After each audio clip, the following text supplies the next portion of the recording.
ನಮಸ್ಕಾರ. ನನ್ನ ಹೆಸರು ಸಂಪತ್ ಕುಮಾರ್ ಅಂತ ಹೇಳ್ಬಿಟ್ಟು ಬಾಗೇಟಹಳ್ಳಿ ಪಟ್ಟಣ ಪಂಚಾಯತಿ ವ್ಯಾಪ್ತಿಯಿಂದ ವಾರ್ಡ್ ನಂಬರ್ 3 ಕ್ರಮ ಸಂಖ್ಯೆ 6 ಹೊಲಿಗೆ ಚಿಹ್ನೆ ಹೊಲಿಗೆ ಗುರುತಿಗೆ ನಾನು ಇಂಡಿಪೆಂಡೆಂಟ್ ಆಗಿ ನಿಂತ್ಕೊಂಡಿದ್ದೀನಿ. ನನಗೆ ದಯವಿಟ್ಟು ಎಲ್ಲ ಸಪೋರ್ಟ್ ಮಾಡಬೇಕಂತ ಕಳಕಳಿಯಾಗಿ ಕೇಳ್ಕೊಳ್ತೀನಿ. ಸರ್, ಇಲ್ಲಿ ಏನು ಸಮಸ್ಯೆಗಳಿದ್ದಾವೆ ಈ ಊರಲ್ಲಿ? ಸರ್, ಊರಲ್ಲಿ ಫಸ್ಟ್ ಆಫ್ ಆಲ್ ಏನು ಸಮಸ್ಯೆ ಅಂದರೆ ಮೊದಲನೇದಾಗಿ ನೀರಿನ ಸಮಸ್ಯೆ. ನೀರೇನಾಗಿದೆ, ಇಲ್ಲಿಂದ 1 ಕಿಲೋಮೀಟರ್ ದೂರ ಅಷ್ಟಿದೆ. ಊರಿಂದ ಆಚೆ 1 ಕಿಲೋಮೀಟರ್ ದೂರದಲ್ಲಿದೆ. ಊರಲ್ಲಿ ನೀರಿನ ಟ್ಯಾಂಕರ್ಗಳಿಲ್ಲ? ನೀರಿನ ಟ್ಯಾಂಕರ್ ಎಲ್ಲ ಊರಲ್ಲಿ ಇಲ್ಲ ಸರ್. ಊರಿಂದ ಆಚೆ ಇದೆ. ಅಂದ್ರೆ 1 ಕಿಲೋಮೀಟರ್ ಅಷ್ಟು ದೂರ ಬಿಸ್ಲೇರಿ ಎಲ್ಲ ಅಲ್ಲೇ ಹೊರಗಡೆ ಇದಾವೆ. 1 ಕಿಲೋಮೀಟರ್ ದೂರದಲ್ಲಿ ಇದೆ. ಲಾಸ್ಟ್ ಅಲ್ಲಿ ಡೆಡ್ ಎಂಡ್ ಅಲ್ಲಿ ಇದೆ. ಸೊ ಇಲ್ಲಿ ಏನು ಸಮಸ್ಯೆ ಆಗಿದ್ರೆ, ಈಗ ನಮ್ಮ ಮನೆಯಿಂದ ಮಿನಿಮಮ್ 1 ಕಿಲೋಮೀಟರ್ ನಡ್ಕೊಂಡು ಹೋಗ್ಬೇಕು ನಾವು.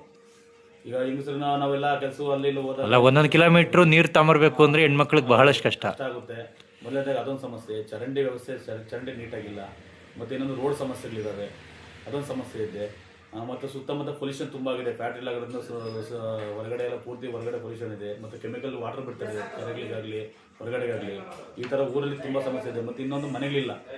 ಒಂದೊಂದು ಮನೆಯಲ್ಲಿ 10 ಜನ ಆ ಥರ ಇದ್ದಾರೆ. ಒಂದು ಮನೆಯಲ್ಲಿ ಬೇರೆ ಇರೋದು ಬೇರೆ 20-30 ಮನೆ ಇರ್ತದೆ. 10 ಜನ ಹೆಂಗೆ ವಾಸ ಮಾಡೋಕ್ಕಾಗುತ್ತೆ?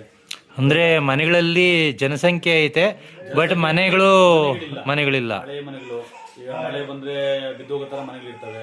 ಅಂಥವ್ರಿಗೆಲ್ಲ ಒಂದು ಅನುಕೂಲ ಮಾಡಬೇಕು ಅನ್ನೋದು ನಮ್ಮ ಕಾನ್ಸೆಪ್ಟ್. ಇದೆಲ್ಲ ಚೇಂಜಸ್ ಮಾಡಬೇಕು, ಊರಲ್ಲಿ ಒಂದು ಏನನ್ನ ಬದಲಾವಣೆ ತರಬೇಕು ಅನ್ನೋದು ನಮ್ಮದು ಮೊದಲೇ. ಮತ್ತೆ ನಿಮ್ಮೂರು ರಸ್ತೆ ಲೆಕ್ಕ ಹಾಕೊಂಡ್ರೆ, ಈ ಒಂದು ಕೈಗಾರಿಕಾ ಪ್ರದೇಶದಿಂದ ಬರ್ತಾ ಇರೋಂಥ ರಸ್ತೆ ಬಿಟ್ರೆ ಒಂದು ಸರಿಯಾದ ಸಂಪರ್ಕ ವ್ಯವಸ್ಥೆ ಇರೋಂಥ ರಸ್ತೆನೂ ನಿಮ್ಮೂರಿಗಿಲ್ಲ ಅಂತಂತ ಕಾಣ್ತದೆ. ಇಲ್ಲ ಇಲ್ಲ ಇಲ್ಲ ಯಾಕಂದ್ರೆ ನಾನು ಗಮನಿಸಿದ ಪ್ರಕಾರ ಒಂದು ಸರಿಯಾದ ಒಂದು ಸಂಪರ್ಕ ಅಂದ್ರೆ ನಗರದಿಂದ ಸಂಪರ್ಕ ವ್ಯವಸ್ಥೆ ಇಲ್ಲ. ಇಲ್ಲ ಇಲ್ಲ ಇಲ್ಲ ಸಂಪರ್ಕ ವ್ಯವಸ್ಥೆ ರಸ್ತೆ ಯಾವುದೇ ತರ ಬಸ್ ವ್ಯವಸ್ಥೆ ಇಲ್ಲ. ಇಲ್ಲಿ ಎಲ್ಲರೂ ಕೂಡ ನಡ್ಕೊಂಡು ಹೋಗ್ಬೇಕು. ಇಲ್ಲಿಂದ ಯಾರನ್ನ ಗಾಡಿ ಇರೋರು ಆಟೋಮೆಟಿಕ್ ಗಾಡಿಯಲ್ಲಿ ಹೋಗ್ತಾರೆ. ಇಲ್ಲಿರುವಂತ ನಡ್ಕೊಂಡು ಹೋಗ್ಬೇಕು. ಇಲ್ಲಿಂದ ಬಸ್ ವ್ಯವಸ್ಥೆ ಇಲ್ಲ.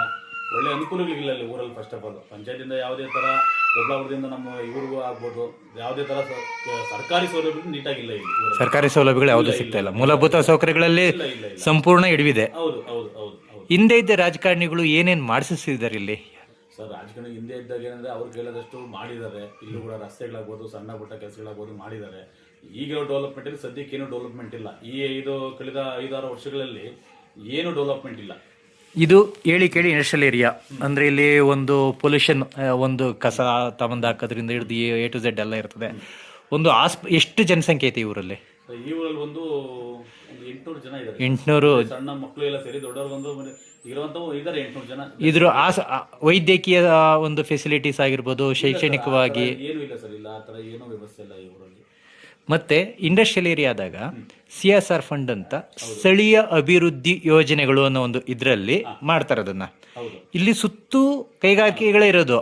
ಆ CSR ಈ ಊರಿಗೆ ಯಾವುದೇ ರೀತಿಯಲ್ಲಿ ಅಪ್ಲಿಕೇಬಲ್ ಆಗೈತಾ ಇಲ್ವಾ? ಸರ್, ಒಂದು ಮಾತ್ರ ಸ್ಕೂಲ್ ಮಾತ್ರ ಕಟ್ಕೊಟ್ಟಿದ್ದಾರೆ.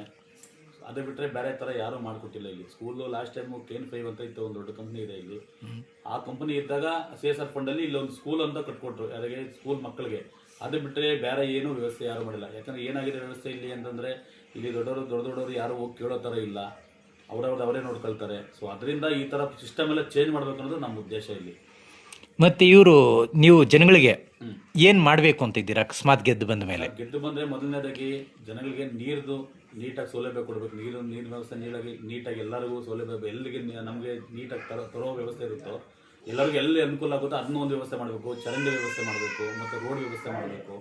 ಮತ್ತು ಮನೆಗಳಿಗೆ ಯಾರಿಲ್ಲ, ಈ ಬಡವರು ತುಂಬ ಜನ ಬಡವರು ಇದ್ದಾರೆ ನಮ್ಮಲ್ಲಿ, ಅಂಥವ್ರಿಗೆ ಒಂದು ಮನೆ ಕೊಟ್ಟ ವ್ಯವಸ್ಥೆ ಮಾಡಿಕೊಡ್ಬೇಕು ಅನ್ನೋದು ನಮ್ಮ ಕಾನ್ಸೆಪ್ಟ್. ಮತ್ತೆ ನೀವು ಹಿಂದೆ BJPಯಲ್ಲಿದ್ರಿ, ಈಗ ನೀವು ಸಪ್ರೇಟಾಗಿ ನಿಂತಿದ್ದೀರಾ ಪಕ್ಷೇತರವಾಗಿ. ನಾ ಕಂಡಂಗೆ ಭಾಳಷ್ಟು ಮೂಲ BJPಗರು ಕೂಡ ನಿಮ್ಮ ಜೊತೆ ಕೈ ಜೋಡಿಸಿರೋಂಥದ್ದು ಎದ್ದು ಕಾಣ್ತಾ ಐತೆ ಮೇಲ್ನೋಟಕ್ಕೆ.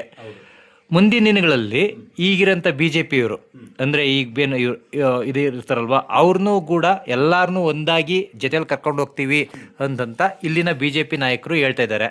ನೀವು ಅಂಥ ಸಂದರ್ಭ ಬಂದರೆ ಅವ್ರ ಜೊತೆ ಕೈ ಜೋಡಿಸೋಂಥ ಸಾಧ್ಯತೆಗಳೇನಾದರೂ ಇದೆಯಾ? ಅಲ್ಲ, ನೀವು ಆ BJPಯವರು ಈಗೇನು ಪ್ರೆಸೆಂಟ್ BJP ಕ್ಯಾಂಡಿಡೇಟ್ ಐತೋ ಅವ್ರ ಜೊತೆ ಕೈ ಜೋಡಿಸೋಂಥ ಸಾಧ್ಯತೆ ಏನಾದರೂ ಇದೆ? ಯಾವುದೇ ಕಾರಣಕ್ಕೂ ಇಲ್ಲ. ನಾವೇ ಸ್ವತಃ ನಿಂತು ಮಾಡಬೇಕು, ಗೆಲ್ಸ್ಕೊಂಬರ್ತೀನಿ ಅಂತ ಇದಿದೆ ನಮಗೆ. ಜನಗಳ ಆಶೀರ್ವಾದ ಇದೆ, ದೊಡ್ಡವರ ಆಶೀರ್ವಾದ ಇದೆ. ಕಂಪಲ್ಸರಿ ಬರ್ತೀನಿ ಅನ್ನೋ ನಂಬಿಕೆ ನನಗಿದೆ. ಯಾವುದೇ ಕಾರಣಕ್ಕೂ ಅವ್ರ ಜೊತೆ ಕೈ ಜೋಡಿಸಲ್ಲ. ನಾನು ಲಾಸ್ಟಲ್ಲಿ ಏನಾದರೂ ಒಂದೇ ಮಾತು ಹೇಳ್ತೀನಿ. ನಾನು ಗೆದ್ದು ಬಂದರೆ, ಜನಗಳಿಗೆ ಅನುಕೂಲ ಆಶೀರ್ವಾದ ಮಾಡಿ ಗೆದ್ದು ಬಂದರೆ ಎಲ್ಲ ಥರ ಅನುಕೂಲ, ಊರಲ್ಲಿ ನೀರು ವ್ಯವಸ್ಥೆ ಆಗ್ಬೋದು, ಮನೆಗಳಾಗ್ಬೋದು, ಪ್ರತಿಯೊಂದು ಸೌಕರ್ಯ ಊರಲ್ಲಿ ಮಾಡ್ತೀನಿ. ಅವ್ರು ಯಾರು ನಮ್ಮನ್ನ ಮನೆ ಹತ್ರ ಬರೋದೇ ಬೇಡ, ನಾನೇ ಮನೆಗೆ ಹೋಗಿ ಅವ್ರಿಗೆ ಏನು ಕಷ್ಟ ಇದೆಯೋ ಮತ್ತೊಂದು ಇದೆಯೋ ಅವ್ರಿಗೆಲ್ಲ ಹೋಗಿ ನಾನೇ ಪೂರ್ಣ ಜವಾಬ್ದಾರಿ ತಗೊಂಡು ಮಾಡ್ಕೊಡ್ತೀನಿ ಅನ್ನೋದು ನಾನು ಲಾಸ್ಟಲ್ಲಿ ಹೇಳ್ತೀನಿ. ನಾನು ಗೆಲ್ಸ್ಕೊಂಬಂದ್ರೆ ಇವೆಲ್ಲ ಮಾಡ್ತೀನಿ ಅನ್ನೋದು ನಾನು ಹೇಳ್ತೀನಿ. ನಮಸ್ಕಾರ. ದಯವಿಟ್ಟು ನಮ್ಮ ಯಜಮಾನ್ರನ್ನ ಗೆಲ್ಸ್ಕೊಡಿ, ಅಣ್ಣ ತಮ್ಮ ಅನ್ನೋ ರೀತಿಯಲ್ಲಿ ನೋಡ್ಕೊಂಡು ಅವ್ರಿಗೆ ಓಟ್ ಹಾಕಿ ಅವ್ರನ್ನ ಗೆಲ್ಸ್ಕೊಡಿ. ನಿಮ್ಮ ಮನೆಗಳಿಗೆ ಬಂದು ಏನ್ ಬೇಕೋ ಆ ಸೌಲಭ್ಯಗಳನ್ನ ಮಾಡ್ಕೊಡ್ತಾರೆ.